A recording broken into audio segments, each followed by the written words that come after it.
하나님 아버지, 사람의 말로는 감사 이외에 표현할 길이 없어 오늘도 감사합니다만, 정말 우리 마음속에 새겨지고 주신 은혜를 생각할 때에 행여나 다른 더 깊이, 더 높이, 더 넓게 감사할 수 있는 단어가 있었으면 좋겠습니다.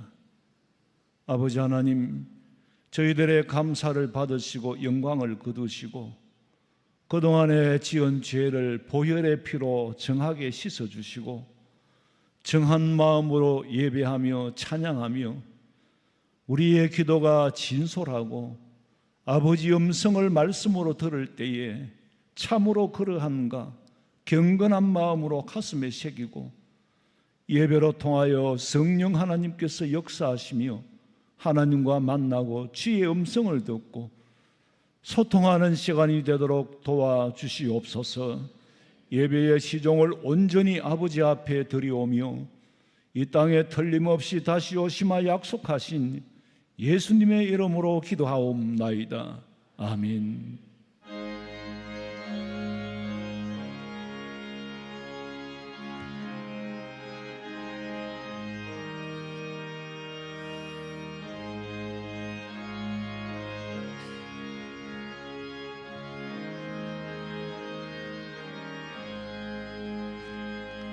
주께서 한 걸음씩 왜 가지 않느냐,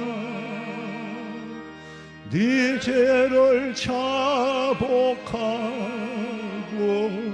그 앞에 나가라. 한 걸음씩 한 걸음씩 주께 나오라. 주님께 아뢰이며 너 복을 받으리라. 값없이 주는 은혜 너 거절 말아라. 주께로 한 걸음씩 너 빨리 나가라. 주께서 너를 맞아 내 죄를 사하리. 한 걸음씩 한 걸음씩 주께 나오라. 주님께 아뢰이며 너 복을 받으리라. 값없이 주는 은혜 너 거절 말아라. 주께로 한 걸음씩 주 은혜 받으라.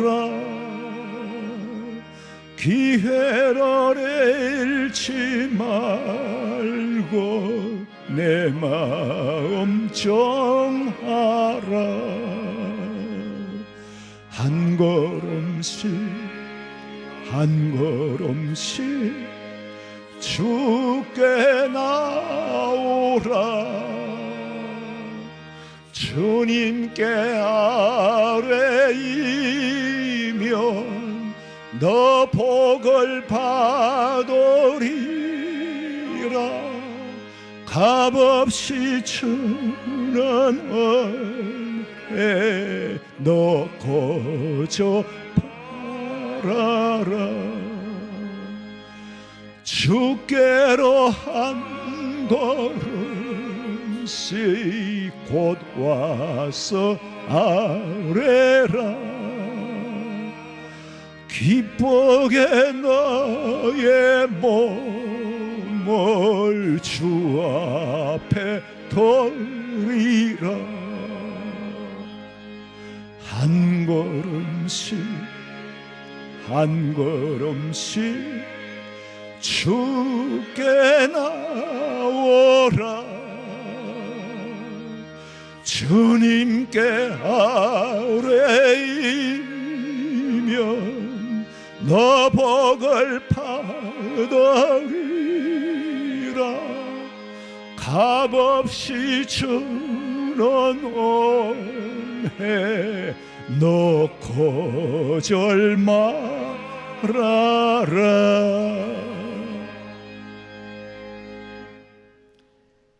우리의 인내를 시험하는 무덥고 습한 날씨 속에서도 항상 마음과 건강을 지켜주시고 성령 충만하여 저녁에 수요 예배로 드리게 하심을 감사드립니다.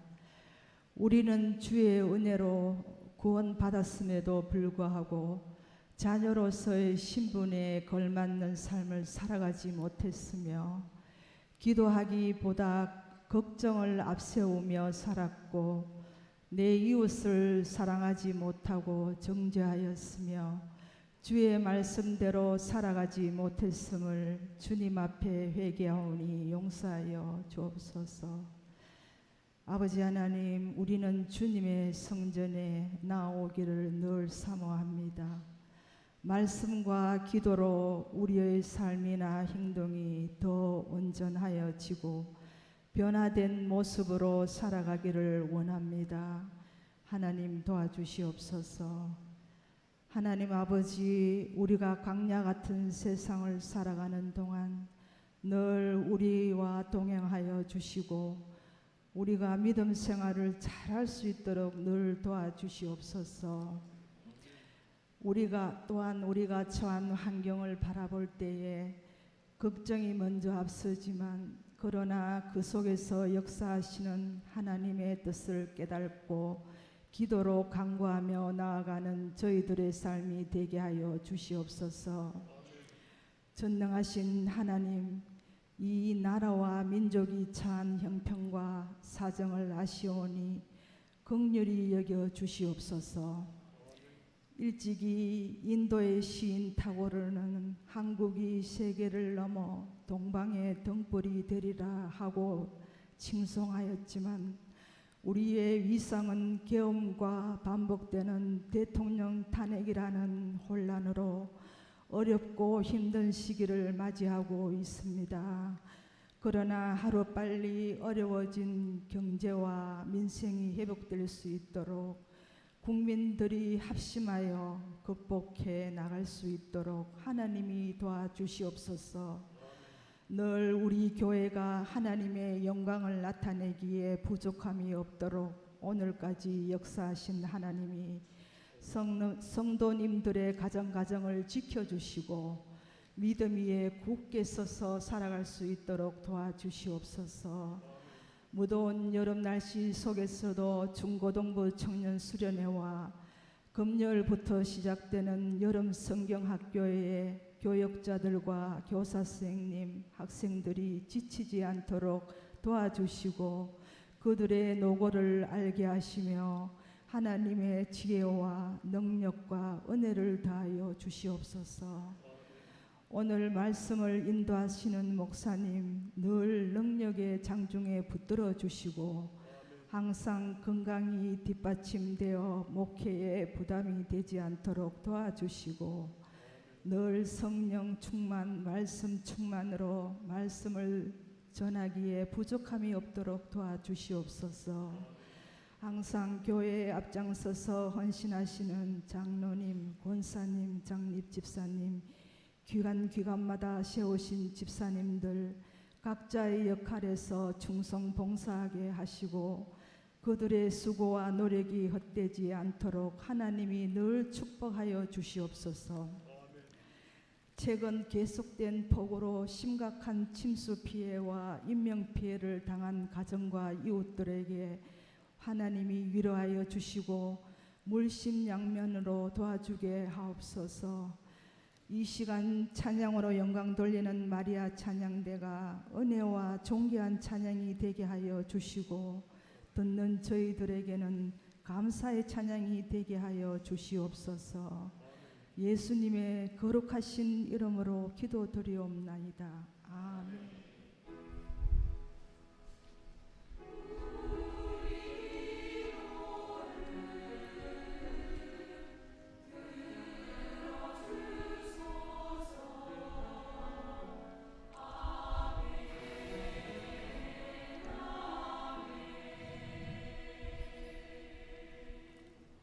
사도행전 17장 16절에서 21절 말씀까지 우리 다 같이 찾으셔서 한 목소리로 천천히 가능하면은 무슨 말씀을 하실까 생각하면서 다 같이 16절부터 21절까지 같이 읽겠습니다.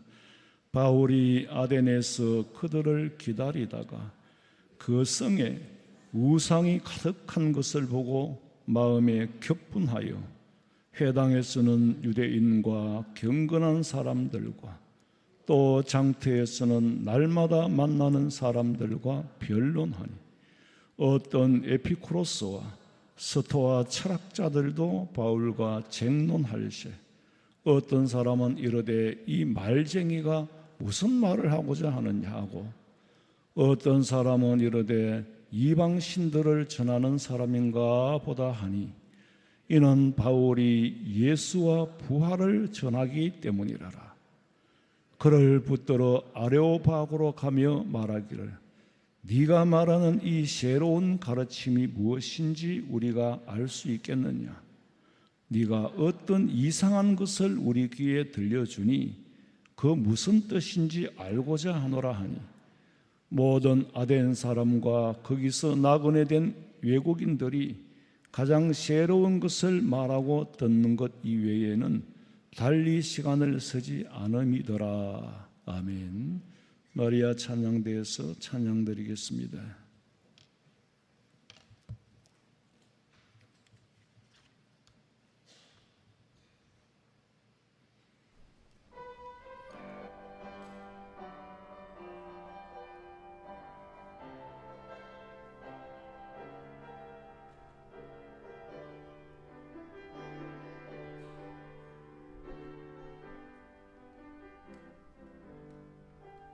주님여 이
저는 예배 시간이면 가능하면 사담은 안 하려고 애를 씁니다. 근데 많은 목사님들이 그렇게 자유롭게 하시는 분도 계셔요. 사담이 뭐냐? 저 오늘 찬양대를 보니까 저 가조에서 온 집사님도 계시고 만촌에도 온 집사님이 계시는데 머나 가까우나 한 6시 정도 전에 와요. 보면 와서 찬양대 연습을 하면은 아마 오후 스케줄은 거의가 다 꺼야 될 거예요. 오후 해야 될 거예요. 그래서 와서 드리는 찬양, 오늘 30명이네. 도장을 5명씩 찍거든. 죽는 날까지 찬양하시기를 주님의 이름으로 축원합니다. 사람들은 다 철학을 가지고 살아요. 목사님 무슨 어려운 철학 얘기를 합니까? 오늘 성경에 철학 얘기가 나와요. 철학자들 에피쿠로스 학파들과 그 다음에 스토아 두 철학자들의 얘기가 나오는데 철학이 어려운 게 아니죠. 여러분들도 다 철학자는 아니지만은 철인들이에요. 소크라테스는 사실은 철학자는 아니죠. 왜 그러냐면 자기 학문을 입론을 안 했기 때문에 그저 철학을 하는 사람이고, 철학자라 그러면 또 그 제 아리스토텔레스 같은 사람, 물이다, 불이다, 기다 이렇게 하는 사람이고, 우리는 다 철학을 하는 사람이에요. 철학이 뭐냐면은 자기 삶의 사고 방식도 내 철학이에요. 나는 보리밥을 해 먹는 것도 내 철학이에요. 왜? 보리밥을 건강하다고 생각하니까 먹는 거예요. 최소한으로 먹는 데 대한 철학이 있어요. 나는 누룽지를 먹어야 된다. 이것도 철학이에요. 교회 오는 것도 철학이고, 철학을 한마디로 정의할 수가 없죠. 우리는 저 철학을 하고 사는 사람이에요. 철학을 가지고 사는 사람이에요. 예수를 믿는다. 이것도 내 삶의 철학이에요. 오늘 본문에 철학 얘기가 나오고, 그러니까 지난 시간에도 얼른 했고 또 오늘도 철학 얘기를 할 수밖에 없는데, 성경을 사도행전이나 뭐 다 그렇지만은 이 본문을 이해하기 위해서는 굉장히 광범위한 시대상과 사회상과 그 당시의 철학과 환경과 분위기를 이해해야만이 성경을 이해할 수가 있어요. 왜? 성경은 그걸 다 세밀하게 기록을 안 해놨거든. 안 해놨기 때문에 그걸 알아야 성경을 해석할 수가 있는 거예요. 자, 그건 그렇고, 신천지를 저는 선교한다라고 생각을 안 하고 신천지들이 전도한다라는 생각을 안 해요. 그런 말을 안 합니다. 저는 신천지는 그저 포교 활동을 하는 사람들이다. 뭐 그 말이나 그 말이나 같은 말이지만은 우리가 쓰는 용어에 끼워 넣어주고 싶지 않다는 얘기죠. 이것도 내 철학이에요. 신천지가 포교를 하는데 어떻게 합니까? 토양 조사를 철저하게 하잖아요. 사람 조사를 하는 거예요. 우리 뭐 예를 들어서 안 집사님 같으면 이 성악을 하고, 그 다음에 뭐 성악가들의 지금 현실적인 어려움이라든가, 그 다음에 뭐 레슨을 할 때 어려움이라든가, 이게 내한테 고민거리가 된다면은 다 파악을 하고 그걸 해결을 해주는. 그러니까 미리 다 파악을 하고는 전혀 낯선 사람인 것처럼 접근을 할 수 있는 통로를 만들잖아요. 우연히 만난 사람인 것처럼. 친구하고 커피를 마시는데 웬 옆자리에 낯선 사람이 죄송하지만 저 잠깐만 시간 내줄 수 있겠습니까? 왜요? 아니요, 잠깐만요. 그럼 오세요. 그럼 거기서 얘기를 하는 거예요. 내 친구도 이 사람 처음 보는 것 같고 나도 처음 보는 것 같은데 실제로는 내 친구는 이 사람을 잘 알아요. 그 친구가 내 신상을 다 얘기해 줬어. 그러면서 너무나도 그 자리에서 현장에서 자연스럽게 만난 것처럼 내 애로사항을 얘기를 하는 거예요. 자기 애로사항을 얘기하고 내 마음을 알아주는 사람을 안 따라갈 사람 아무도 없어요. 그러니까 신천지는 토양조사를 철저히 해서 포교를 합니다. 그 미혹이죠, 그게 미혹. 근데 바울은 아덴에 가서, 아테네죠, 아덴에 가서 철저하게 토양조사를 사전에 하고 갔어요.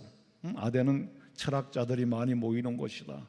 부유하고 한가한 사람들이 많고 철학자들이 많고 지식인들이 많다. 미리 다 알고 토양조사가 이쯤 됐으면 됐겠지. 그러니까 내가 거기 가서 함부로 말하면 안 들을 거니까 내가 무슨 학, 무슨 적, 막 학학, 적적 막 이렇게 철학적으로 막 지식을 가지고 복음을 전하면은 듣지 않겠나. 확실히 자신감을 가지고 간 거예요. 그런데 가서 보니까 전혀 아니야. 아니, 철학을 하는 사람들도 정도 되면은 지성이 있고 이래서 사고가 좀 뚫리고 말도 안 되는 걸 신앙의 대상으로 삼고 그렇지는 않을 거라고 생각했는데, 아니 철학을 한다는 사람들이 가보니까 말도 안 되는 우상을 섬기고, 그걸 보고는 사실은 자기가 개인적으로는 화낼 일이 아니에요. 뭐 그 사람들은 그 사람이고 나는 난데, 바울은 누굽니까? 하나님이 세운 사도잖아요. 사도라는 사람의 입장에서 진리를 가지고 볼 때는 의분이, 쓸데없는 도분이 일어나는 게 아니라 의분이 일어나는 거예요. 의분이 일어나야 복음을 전할 수 있는 힘이 생기고 그게 도전을 받잖아요. 이거 이래서 안 되겠다. 저 같은 사람이면 포기하고 왔을 거예요. 근데 바울은 그렇지 않단 말이에요. 근데요, 지식이라는 것은 실상은 들여다보면 아무것도 아닙니다. 세상 지식을 다 안다고 해도 천지 만물을 창조하신 하나님을 모르면은 아는 게 아니에요. 그거는 가장 근본적으로 알아야 되는 거예요. 하나님이 창조주라는 걸 알고 그 안에서 알아야 참된 지식을 얻을 수가 있고 사물을 바르게 판단하고 바르게 볼 수가 있는데, 만물을 창조하신 창조주를 모르고는 아는 게 아니에요. 그리고 안 돼봤자 하나님이 만드신 창조 세계 안에서 내가 좀 아는 거지, 인간이 아는 거는요 사실 아는 게 아니에요. 자기 분야에서 좀 아는 거지 약간만 비켰으면 하나도 아는 게 없어요. 그런데 하나님을 모르는 사람이 신을 섬기면 우상이 됩니다. 왜 그러냐면은 인간은 누구에게나 종교심이라는 게 있어요. 다음 시간에 보면 종교심이라는 게 나오는데, 아덴 사람들은 종교심이 많아. 근데 그 종교심은 누구에게나 다 있는 겁니다. 뭐 좀 더 있느냐 덜 있느냐의 문제이지, 신이라는 걸 뭐 이것도 섬기고 저것도 섬기고 좀 더 열심히 섬기는 사람이 있고 아닌 사람이 있는 거지, 전혀 나는 신이라는 존재 자체를 안 믿고 그런 사람은 없습니다. 자기도 모르게 믿고 있어요. 나보다 힘센 그 누군가를 의지하고 싶은 마음이 누구다 다 있다 이 말이에요. 그걸 가지고 종교심이라 그럽니다. 나를 도와줄 그 어떤 신이든지 있을 거라고, 그 어떤 사람이든지 있을 거라고 생각하는 게 인간이에요. 그걸 가지고 종교심이라고 하는데, 종교심을 가진 사람이 믿음의 대상을 잘못 찾으면 이만희를 찾을 수가 있는 거예요. 예수님을 찾아야 되는데 이만희를 찾을 수가 있단 말이에요. 왜? 종교심 때문에. 그래서 사람들은 종교심을 유발시키잖아요. 그걸 극대화하잖아요.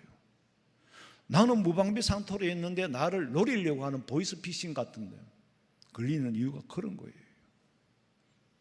나는 방어할 방법이 없이 그냥 가만히 있는 거예요. 그런데 공격하는 사람은 공격을 한단 말이에요. 보이스피싱을 내가 어떻게 방어합니까? 전화 안 받는 수밖에 없잖아요. 그 이름 안 뜨는 전화는 저는 무조건 안 받아요. 그러니까 전화를 하려고 그러면 문자부터 하고, 저 아무개입니다 하고 전화하면 받지, 안 그러면 절대 안 받습니다. 왜? 보이스피싱이 걸릴 것 같으니까. 제가 할 수 있는 방법은 그거밖에 없어요. 근데 노리는 사람들은 노릴 수 있단 말이에요. 누군가는 내가 믿고 싶은데 그 대상을 잘못 찾는 것이 우상이라 이거예요. 아니, 과학자라고 해서 하나님을 압니까? 법학자라고 해서 하나님을 알아요? 아니, 내가 아는 세상 학문하고 하나님을 아는 거하고는 별개의 문제입니다. 막 철학을 공부해 보니까 막 하나님을 알아요? 우리는 하나님이 주신 선물로 하나님을 알고 있는 줄로 믿으시기 바랍니다. 우리는요, 하나님이 계신다는 것은 이미 의심할 여지가 없어요. 하나님은 어떤 분인가를 아는 사람, 알려고 하는 사람들이고, 철학자들은 하나님이 존재하는지 안 하는지를 연구하는 사람들이고, 그러니까 인간이 가지고 있는 지식의 유무, 지식이 있고 없고 아무 상관이 없어요. 종교심 때문에 우상을 섬기는 거예요. 대상을 잘못 찾으면은 판사도 법관도 신천지를 따라가요. 과학자도 따라가고 교수도 따라가고 의사도 따라가고 동네 사람도 따라가고. 하나님을 모르면 인간이 가지고 있는 종교심이 우상을 섬기는 것은 너무나도 자연스러운 일입니다. 하나님이 보시기에 인간의 지식은 그저 초등학생이 더셈 뺄셈 정도에 불과한 거죠. 그래서 다윗이 뭐라고 고백을 했느냐? 시편 139장에 보니까 이 지식이 내게 너무 기이하니, 하나님을 아는 지식이 너무나도 신기하고 기이하다. 기이하니 높아서 내가 능히 미치지 못하나이다. 제가 기도하면서 성경을 연구하고 성경을 보면서 도무지 이해가 안 될 때는 늘 그런 기도를 해요. 하나님의 도는 너무나도 높았어. 하나님의 도, 하나님의 진리는 너무나도 높은 데 있는 것이라 인간의 이성으로는 도저히 이해할 수가 없으니 하나님께서 깨달음을 주시옵소서. 영감을 주시고 영안을 뜨게 하고 성경을 읽고 기도하는 가운데에 성령의 음성을 듣게 해주시고 번개가 치듯이 가슴에서 팍 일어날 때 깨달음이 오는 거예요. 좀 이상한 소리를 하는 것 같아요. 도무지 내가 주석을 다 찾아봐도 내가 궁금한 건 안 나와요. 그때 그 당시로서는 참 그것만 해도 다 잘 해석해 놓은 건데 앞만 봐도 제가 주석이 여러 가지가 있는데 앞만 봐도 내가 궁금한 건 정작 건너뛰고 말아요. 그럼 이제 하나님 깨닫게 해주셔야 되죠. 그렇다고 내가 하나님하고 직접 막 직통하는 사람은 아니에요. 깨닫게 해달라고 할 때 성령께서 깨달음을 주시는 거고 눈을 뜨게 하는 거지. 여러분도 성경 읽다가 모르던 게 깨달아질 때가 있잖아요. 그럼 나는 이걸 전문으로 하니까 맨날 먹고 이걸 해야 되는 사람이니까. 그 제가 이 성경도 읽으면 이야, 다윗도 그랬구나. 다윗도 하나님의 도는 너무나도 깊었어. 너무나도 높았어. 다윗도 능히 미치지 못한다고 했구나. 하기야 뭐 다윗하고 별로 뭐 저하고 다를 게 있겠어요? 다윗은 기도도 많이 하고 나보다 훌륭하긴 하지만은 제가 말씀드리는 건 똑같은 사람이라 이거예요. 하나님을 아는 지식은 인간이 영역에 미칠 수 없다. 여러분 사주팔자도 철학이죠. 그것도 삶의 방식을 찾는 거예요. 자기가 방식을 모르니까 점쟁이한테 가서 사주팔자를 보는 거예요. 그것도 그 사람의 삶의 일종의 방식이라 그걸 따르는 거예요. 근데 철학은요, 사람의 삶에 굉장히 중요하고 중대한 영향을 미칩니다. 내가 가지고 있는 사고방식은 내 삶에 굉장히 중요한 영향을 미친다니까? 그리고 굉장히 중대한 영향을 미친다니까? 그 사람이 자기 철학대로 살아가잖아요. 그럼 그 사고방식이 바르게 돼야 되는데, 올바라야 되는데, 잘못된 사고방식이 들어가면 그 사람은 잘못된 삶의 방식으로 살아갈 수밖에 없는 거예요.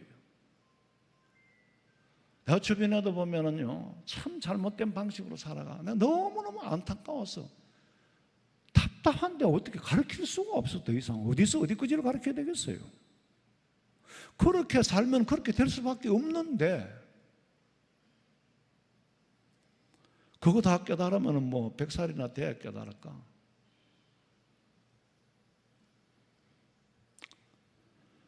자, 어쨌거나 아대는 철학의 본산지예요. 그러나 하나님을 아는 지식은 제로예요. 그러니까 우상과 지성이 공존하는 거예요. 바울이 기대했던 것과는 너무나도 어긋났기 때문에 실망을 하고 저들하고 변론을 하게 됩니다. 그러니까 지성인인 것과 이 종교를 아는 것, 이 지성과 종교는 아무 상관이 없어요. 여러분 세상에는 지식은 아무것도 몰라도요, 하나님을 아는 지식은 나보다 우리보다 훨씬 눈이 뜨인 사람들이 많아요. 저는 옛날에 어른들 보면 우리 어머니 시대 때 사람들만 봐도요, 그분들은 사실 뭐 세상을 아는 지식은 공부할 기회도 없었고 아는 게 그렇게 뭐 세상에 관하여 아는 건 그렇게 안 많아요. 그러나 삶의 지혜는 우리보다 많아요. 왜? 더 오래 살아봤기 때문에 많아요. 근데 세상에 대한 지식은 없지만은 하나님을 아는 것은 저는 그런 생각이 들어요. 저보다 훨씬 깊이 알고 계신다는 거예요. 정말 나쁜 죄는요, 어머니가 무슨 말씀, 엄마가 뭘 아는데 뭐 맹목적으로 뭐 그렇게 추종하고 믿으면 되냐, 그런 말을 했던 게 가슴을 찢도록 아파요. 그 어머니는 너처럼 똑똑하지 못하니까 너처럼 설명은 못 해내겠지만은 나는 하나님을 체험한 사람이다. 죽음에서 생명으로 건짐을 받은 사람이다. 너보다 하나님에 대한 느낌은 더 많아. 하나님과의 관계는 더 깊어. 그러나 다만 이걸 네가 알아듣게끔 네가 널 설득시킬 만큼 내가 그런 능력이 없는 거고, 너는 입만 까가지고 내가 어떻게 입으로 너한테 이기겠냐. 그런데 마지막에는 똥이 먼저 난 게 문드러지지 사람이 먼저 난 사람이 안 문드러진다 그래요. 그 말은 네가 말로는 이겼어도 네가 이긴 게 아니고 내가 이긴다는 거야. 절대로 사람은 먼저 난 게 문드러지는 법이 없대요. 그러니까 여러분 노인들 함부로 대하지 마세요. 절대로 그 자존심 안 꺾습니다. 아니 공부한 순서대로 예수 잘 믿어요? 아니잖아요. 바울은 어쩌다가 철학하는 사람들하고 그냥 변론을 하다가 별명을 얻었어요. 예? 별명을, 말쟁이라는 별명을 얻었어. 지난 시간에 말씀드렸죠. 스펠모, 로고스. 스펠모는 참새라는 거예요. 로고스는 말이죠. 말씀, 말. 그러니까 너는 말을 까먹는 참새 같다. 말쟁이라는 말은 말을 까먹는 참새라는 거예요. 새라는 거예요.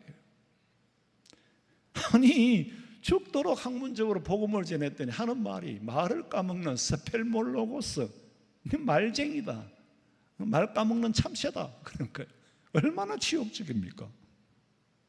왜 이런 일이 일어났느냐? 복음을 직설적으로 전하지 않고 복음을 좀 더 고상하게 전하려고 학문적으로 자기가 하는 철학적인 방식으로 전하다 보니까 스펠모 로고스라는 말 까먹는 참새라는 별명을 얻게 됐는 거예요. 너무나도 가슴이 아파. 굉장히 바울은 그 훗날 깊이 뉘우치면서 믿음의 아들 디모데와 디도에게는 너희들은 그렇게 하지 마라, 간곡히 부탁을 합니다.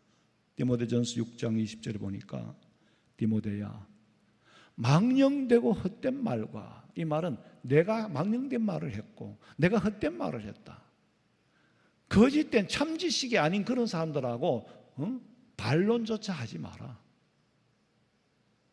내가 네한테 이 말을 부탁하고 있다. 너는 반드시 이걸 지켜라. 철학적인 지식과 대응을 하지 말라는 거죠. 지식적인 방법으로 복음을 전하지 마라. 그리고 바울이 결심을 합니다. 고린도전서 2장 2절에 보니까 내가 너희 중에서 예수 그리스도와 그가 십자가에 못 박히신 것 외에는 아무것도 알지 아니하기로 작정하였습니다. 왜 바울은 십자가 외에는 아무것도 알지 않기로 작정을 했느냐?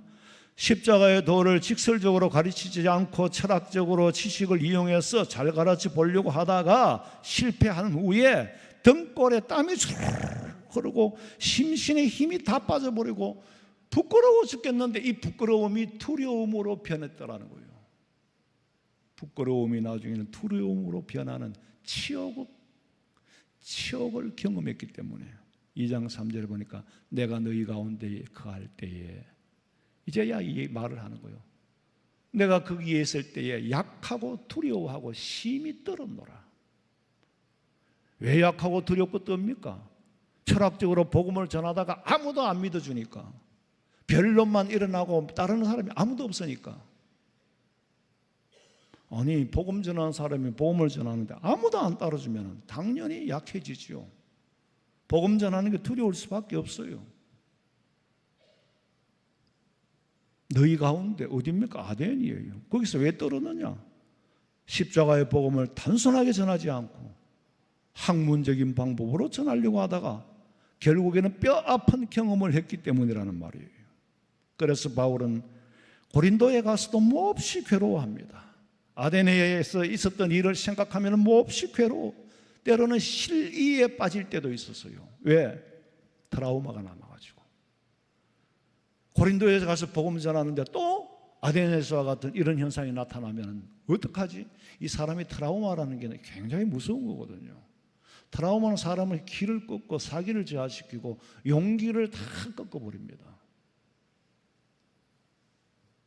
너무나도 힘든 적이 있었거든. 그래서 거기서 바울은 신앙으로 다시 거듭납니다.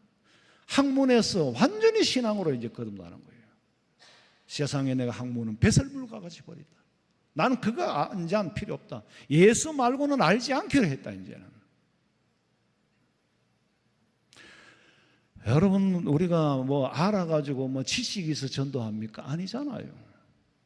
전도는요, 그저 여러분들의 삶을 얘기하는 게 전도고, 예수 믿고 받은 은혜를 전하는 게 전도고, 꼭 믿어라고 막 다그치지 않아도 그저 내가 받은 은혜를 말하는 것만도 전도예요. 왜?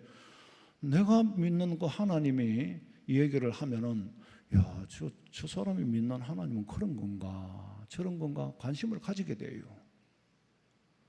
아니, 내가 우리 어머니한테 받은 선물을 얘기하면은 이 친구는 우리 어머니를 자꾸 듣게 되잖아요. 어머니에 관해서 듣게 돼요. 우리가 자꾸 예수님한테 받은 은혜, 하나님한테 받은 은혜를 말하면은 이 사람은 자꾸 그 하나님을 듣게 되는 거예요. 그것도 전도예요. 가장 쉬운 전도지요. 옛날에 노인들도 얼마나 전도를 잘하는지 몰라요. 바울은 여기서 새로워집니다. 그리고 유명한 말을 하죠. 고린도전서 2장 4절 봐요. 내 말과 내 전도함이 설득력 있는 지혜 말로 하지 아니하고 다만 성령의 나타나심과 능력으로 하여 너희 믿음이 사람의 지혜에 있지 아니하고 다만 하나님의 능력에 있게 하려 하였노라. 완전히 전도의 방향이 새로워진 거예요. 획기적인 개혁입니다. 도대체 바울이 만난 사람은 어떤 사람을 만났길래, 철학자를 만난 건 맞는데 구체적으로 어떤 사람을 만났느냐? 18절에 보면 에피쿠로스 그랬어요. NIV 성경에 보면 에비고로, 스도이고 이랬는데 에피쿠로스와 스토아 철학자들을 만난 거예요. 이 사람들은 당대 2대 철학자들이에요. 두 학파예요. 에비고레오라 그래요. 다른 성경에 보면은. 근데 지금 우리 성경에 있는 에피쿠레스라고 그렇게 뭐 이거나 저거나 뭐 발음이 그래서 그렇지 같은 말이에요. 근데 이 에피쿠로스 학자들은 뭘 주장하냐면 쾌락을 주장하는 거예요. 인간의 쾌락을 말하는 사람들이에요. 원래는 이 사람들이 플라톤의 철학을 공부하다가 거기 불만을 품고 독자적으로 이제 철학을 한 게 쾌락을 말하는 거예요. 아니, 좀 잘못된 사람들이에요. 아주 쾌락이 최고라는 거예요. 쾌락주의니까. 그러니까 그를 따르는 사람들이 많아요. 지금 이 시대에도요, 나는 에피쿠로스를 따른다라는 말은 안 해도 쾌락을 따르는 쾌락주의자들은 그 의식 속에 철학이 에피쿠로스 철학하고 같은 거예요. 에피쿠로스라는 사람 이름도 모르지만 쾌락을 쫓아 사는 사람은 에피쿠로스 학파라 이거예요. 뭐 그 따르는 학문을 따르는 사람 아니지만 그 사람하고 의식이 같은 거예요. 그게 문제라는 거죠. 미래나 그 다음 세상과는 상관이 없다는 거예요. 현재 행복을 추구하는 게 제일 중요하다.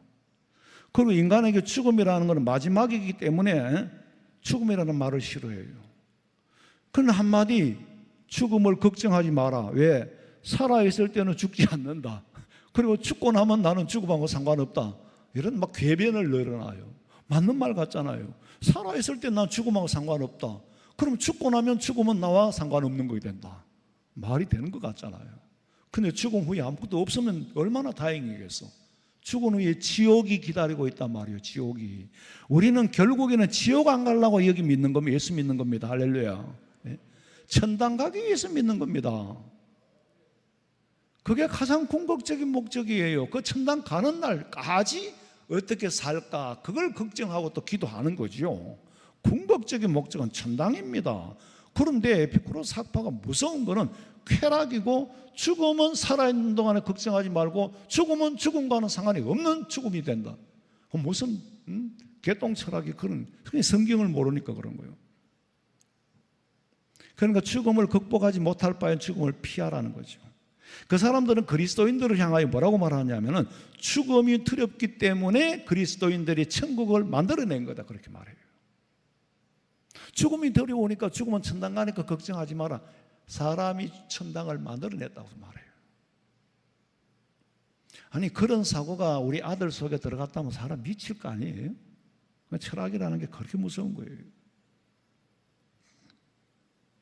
죽을 때는 우리는 이미 죽음에서 떠나 있다. 왜? 내가 죽었기 때문에. 그러니까 죽음 걱정하지 말라는 거예요.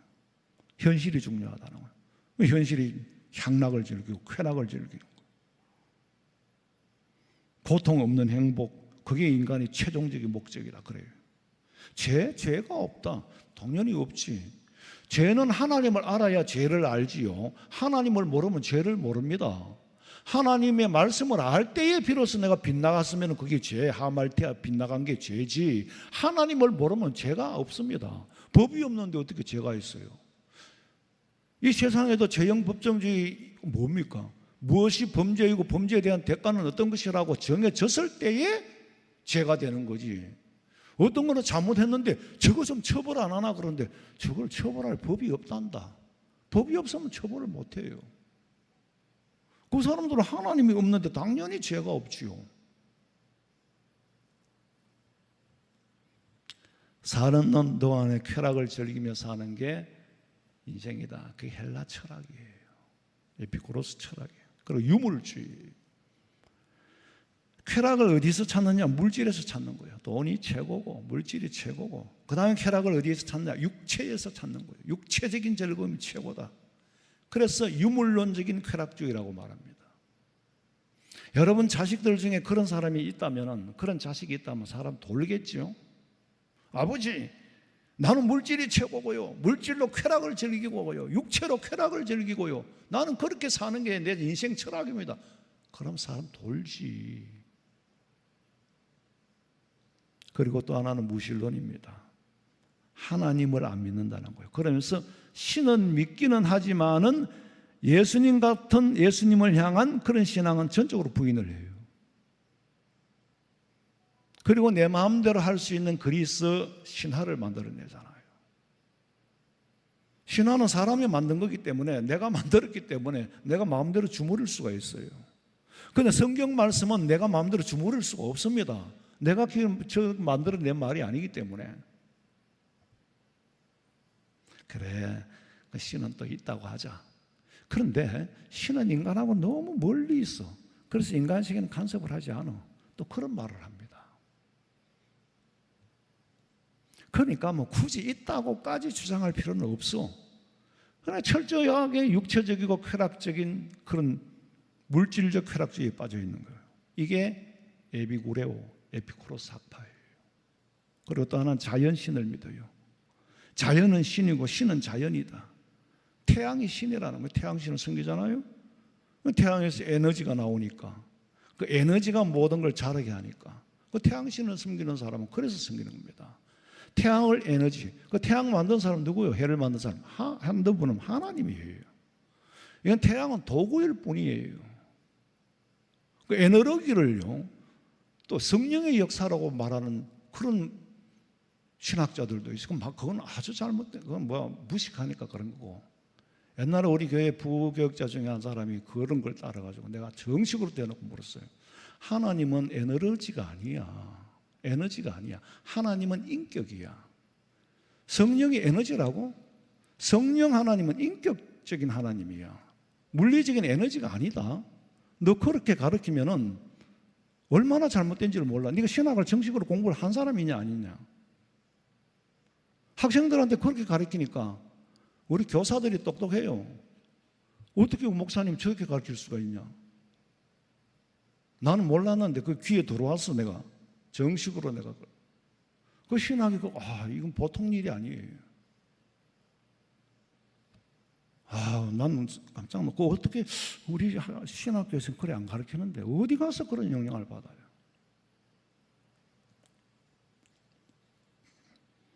막 구질구질한 에피쿠로스파는 사람은 범신론인데 사람 안에 있는 작은 불꽃이 있고 죽을 때 그 불꽃이 신에게 돌아간다. 이게 무슨 핵에 망치간 소리들을 해요. 그래서 나는 더 이상 연구하고 싶지도 않아. 시간 낭비니까. 만물이 신이고 신이 만물이라는 거예요. 사주팔자, 사주팔자, 운명으로 정해버리면요 발전이 없습니다. 내가 이렇게 가난하게 살고 이렇게 힘들게 사는 것도 운명의 장난인가? 운명으로 받아들여 버리면 발전이 없어요. 그러면 부자 운명은 가만히 있어도 부자가 됩니까? 아니 가만 노는데 먹고 노는데 부자가 되느냐고. 게으른 사람은 가난할 수밖에 없어요. 게으른 사람은 가난하고 열심히 일하는 사람은 부자가 되는 건데 이걸 운명이라고 생각해버리면 가난한 사람은 이것도 운명이라서 더 이상 노력할 필요도 없고 부자가 되고 싶은데 가만히 있으면 내 운명이 부자 운명이 타고났으면 부자가 될 거다. 그게 무슨 개똥철학이지.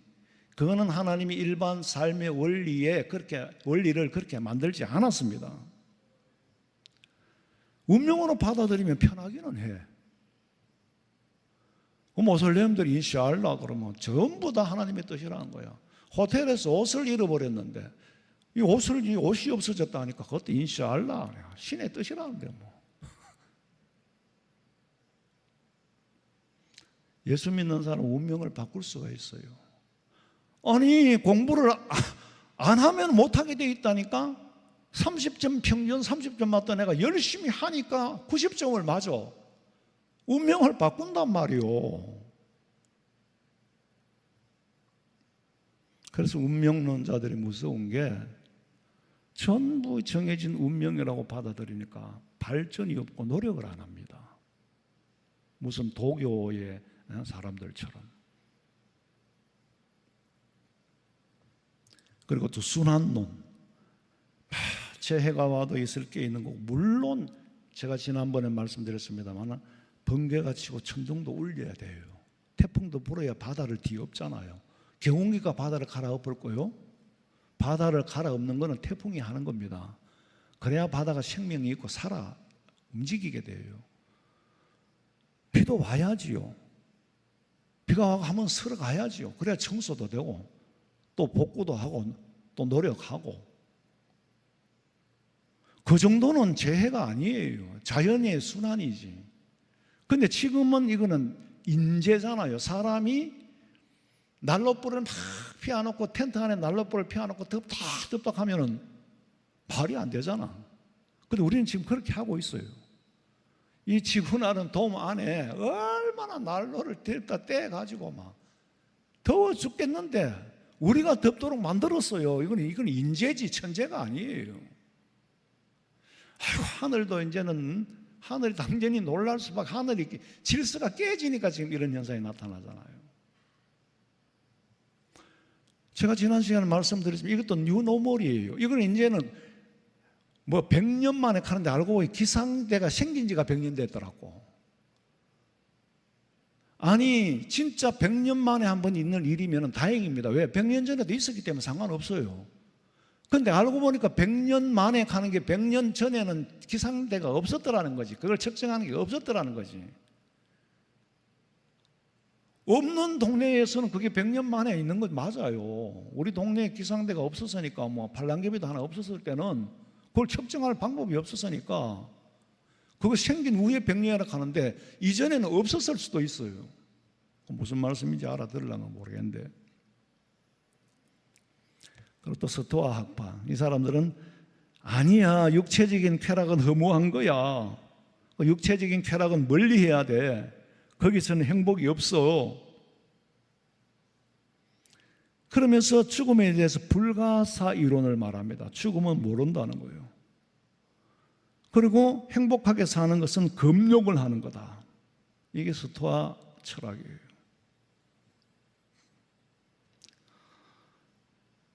얼른 들으면 맞는 것 같은데 이 속에 하나님이 없습니다. 중요한 건 둘 다 하나님이 없어요. 맞는 소리 같아도 하나님이 없고 틀린 소리 같아도 하나님이 없어. 하나님이 안 계시면 다 틀린 거예요. 그래서 바울은 이런 사람들을 상대로 해서 복음을 전하려고 철학적으로 뭐 학문적으로 되냐 그게? 그런 사고가 뭐 뼈 속에 묻혀 있는데 그런 사람들한테 십자가의 도를 전하고 예수님을 전하고 십자가를 전하고 부활을 전하고 성천 다시 오신 예수님, 이거는 거리가 멀어도 한 마일리 정도 멀어. 여러분, 예수 믿는 우리가 여러분 안 믿는 완전히 생짜리 친구들한테 가가지고 야 예수님이 오셨어. 예수님 오시기 전에부터 설명을 해야지. 옛날에 구약시대 때부터 예수님 오시긴다고 막 약속을 했어? 그럼 구약 전부터 또 얘기해. 이게 막 얘기가 끝이 없는 거예요. 그냥 어디서부터 어디까지 얘기를 해야 될지 몰라. 자, 한다고 합시다. 통합니까? 청석에 데모 치는 거 한 가지예요. 안 들어갑니다. 제가 늘 말씀드리지만은 교회에서 들은 진리를 알아들을 만한 사람이 있다면은 안 해도 돼. 그 사람 이미 아는 사람이니까. 못 알아 전혀 한마디도 대화가 안 될 사람들하고 여러분은 같이 섞여서 삽니다. 그게 현실이에요. 낙심하지 마세요. 어쩌면 하나님 성경이 뭐라 그랬어요? 왜 비유로 말씀하십니까? 하니까 못 알아들어야 될 사람은 못 알아듣도록 하기 위해서다 그랬어. 못 알아들을 사람은 알아들으면 안 되기 때문이다 그랬어. 그러면 내하고 대화하는 내 친구 중에 전혀 안 통하는 사람은 애초에 제외된 사람인가? 그럼 우리가 그렇게 말할 수는 없어요. 비유를 해도 못 알아듣는 건 할 수가 없지만은 하기는 해야 된다. 복음은 전하긴 전해야 돼요. 아니 하나님이 이 사람이 선택을 했는지 안 했는지 우리는 모르잖아요. 근데 우리한테는 네가 알아서 선택해서 전하라가 아니고 네가 할 일은 무조건 전하는 거다. 거기까지가 우리는 끝입니다. 그 사람은 선택한지 안 한지는 하나님이 하실 일이지 우리는 그 예정에 끼를 수가 없어요. 제일 쓸데없는 걱정이 목사님 그러면 뭐 창세 전에 택한 사람은요 죽어도 그건 죽는 날까지 결국은 예수 믿도록 해가 죽는 거고 안 택한 사람은요 결국에는 안 택할 거고 그거는 네가 걱정할 일이 아니야. 그거는 내가 걱정할 일이 아닙니다. 그거는 하나님의 주권에 있는 거고 네가 할 일은 네가 보고 들은 대로 전하는 거예요. 할렐루야. 그런 쓸데없는 생각까지 자꾸 하는 게 그건 잡념이지요. 잡념. 모르는 걸 알려고 하지 마라. 억지로 해석도 하지 마라. 사사로이 풀지도 마라. 더하지도 말고 보태지도 마라.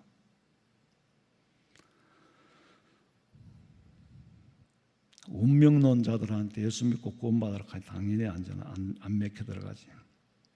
그러면서 이 사람들 새 교회에 관심이 있는 거예요. 네가 전하는 새 교가 어떤 거냐. 과연 궁금해서일까? 이 사람들은 철학, 그 헬라 철학은요 근원적으로는 철학이 어디서 나왔다고 그랬어요? 부요와 한가에서 나왔어요. 먹고 할 일이 없으니까 나는 어디서 왔을까? 어디로 갈까? 무엇을 할 수 있을까? 무엇을 해야 할까? 막 이런 데서 발단이 되는 거예요. 이 만물은 어디서 왔을까? 물에서 왔을까? 불에서 왔을까? 기에서 왔을까? 이래가 막 만들어내는 거예요. 그러다 보니까 바울이라는 사람하고 뭐 새로 이상한 소리를 하거든. 그 관심이 많아. 원래 기존 것에는 관심이 없어. 오직 여기에만 관심이 있더라. 오늘 성경에 보니까 마지막 절에 여기에만 관심이 있는 거예요. 그러면 믿으려고 할까? 아니에요. 그 사람들은 변론하기를 좋아하거든요. 변론을 즐기는 사람이에요. 변론을 즐기는 사람한테 바울이 변론은 가십거리가 된 거예요. 그러니까 놀이개가 되어버린 거예요. 그러니까 말 까먹는 참새다. 그런 별명을 하는 거죠. 그런 별명을 붙여주는 거예요. 그래서 결국엔 아덴에서는 교회를 못 세우고 고린도에 가서 교회를 세우게 됩니다. 그리고 마지막으로 우리는 이런 생각을 의식적으로 해요. 가난하고 소외된 사람들에게 복음을 전해야 된다. 맞는 말이에요. 그런데 그건 많이 생각하면 맞는 말이 아니에요. 우리가 굉장히 오해하고 착각하고 있는 게 가난하고 불쌍한 사람에게만 복음 전하는 게 아니고 지식이 있고 부자에게도 저 복음은 똑같이 전해야 됩니다. 그런데 인간의 연민이라는 게 있어가지고 저도 마찬가지예요. 하이 선교지에 가보면 이 사람들한테 돈을 얼마나 줄까 보다도 어떻게 하면 복음을 전할까? 어떻게 하면 복음을 전할까? 너무 답답하니까 돈을 줄까가 아니고 복음을 전할까라는 생각이 들어요. 그런데 부자들 앞에서는 복음을 전할까라는 생각을 덜 갖게 된단 말이에요. 그건 저도 잘못된 거예요. 그러나 하나님께서는 지식, 유무, 물질이 있고 없고 모두가 복음을 전해야 할 대상이라고 말씀하시는 줄로 믿으시기 바랍니다. 지성인도 예수님 모르는 건 똑같아요. 그런데 네 자랑하고 네 방법으로 말로 KO 시키지 마라. 말로 이기면 절대로 마음 문을 안 연다. 성경은 뭐라 그래요? 어리석은 자를 들어서 지혜로운 사람을 부끄럽게 한다. 어리숙한 사람이 말하는 것 같아도 그 말 속에 성령이 역사하면 듣는 사람의 마음을 변화시키는 줄로 믿으시기 바랍니다. 지식이 없어도 전도할 수 있어요. 내 삶을 그대로 전하면 돼요. 전할 때에 성령이 역사하면 그 사람이 하나님이 선택된 자라면 그 순간에 성령이 역사하면 가슴이 뜨거워지고 나도 한번 가볼까? 그건 하나님이 하시는 일이에요. 바울은 고린도에 가서 교회를 세우는 거예요. 그런 거로 복음만이 생명이요 복음만이 진리의 길이다. 복음이 전해지는 곳에 새로운 역사가 나타난다. 그래서 나는 예수 그리스도 이외에는 아무것도 알지 않기로 했다. 우리가 이 땅에 사는 동안에 바른 철학을 가지고 살아야 할 이유는 복음 전하는 거고 하나님을 영화롭게 하는 거고 이것이 그리스도인의 의식이에요. 그리스도인의 사고방식이에요. 그러니까 하루하루 사는 것이 의미 없이 사는 게 아니고 하나님의 뜻, 은혜 가운데 사는 거니까 내게 주어진 삶의 기간 동안 해야 할 일이 무엇인지 찾을 수 있는 거, 그게 기도하면서 찾는 거, 찾아서 일하면서 사는 그런 보람을 얻으시기를 주님의 이름으로 축원합니다. 살아계신 하나님 아버지, 오늘은 좀 어렵고 복잡한 말씀을 드렸습니다마는 사람의 사고라는 것이 얼마나 무서운 건지, 철학이라는 것이 내 삶을 어떤 방향으로 주관해 나가는지 참 무서운 건 줄로 알고 오직 우리는 예수 그리스도의 복음만이 진리요 길인 줄로 알고 주의 말씀 쫓아 살도록 도와주시옵시고 미혹하는 것이나 유혹하는 것들에게 빠지지 않도록 붙잡아 주시옵소서. 다시 오실 예수님의 이름으로 기도하옵나이다. 아멘.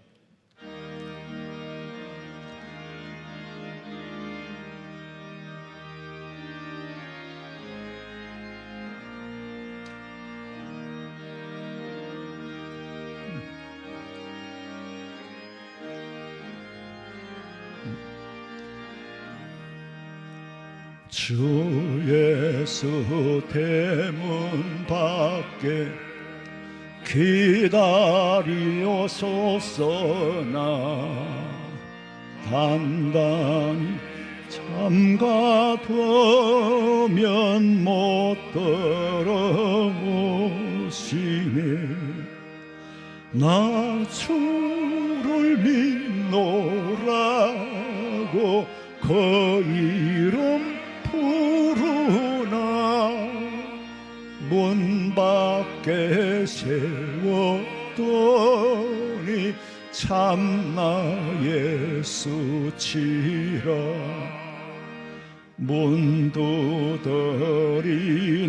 손은 못 박힌 손이요 또 가시 연료관은 거의 마둘렀네. 이처럼 기다리심 참 사랑이로다. 문 굳게 닫아더니 한없는 내 죄라. 저 예수 간곡하게 권하는 말씀이 내 죄로 죽은 나를 너밖에 할 소냐.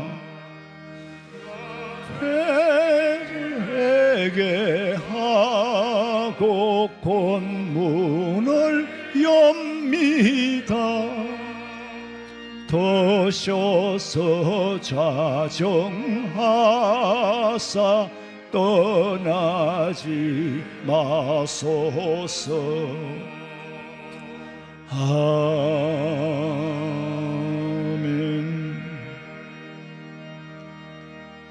예물 드렸습니다.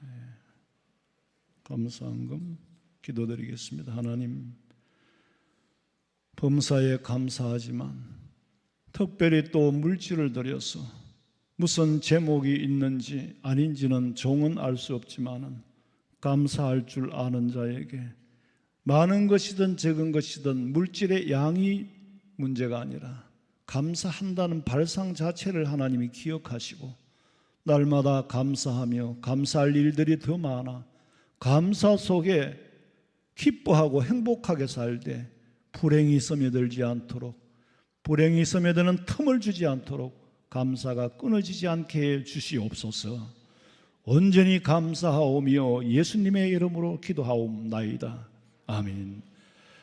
지금은 우리 주 예수 그리스도의 은혜와 하나님 우리 아버지의 그 놀라우신 사랑과 성령의 위로하심과 교통하심이 날마다 주의 전에 올라오기를 사모하는 우리 성도들의 머리 위에, 가정과 직장과 사업장과 자녀들의 앞길 위에 지금으로부터 영원토록 함께 있을지어다. 아멘. 아버지, 아버지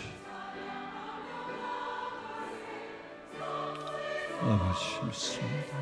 도와주시고 성령 충만하게 은혜 충만하시옵소서. 능력을 치료를 하시고 일꾼을 도와주시고 하나님의 은혜를 사랑하실 때 도와주시옵소서.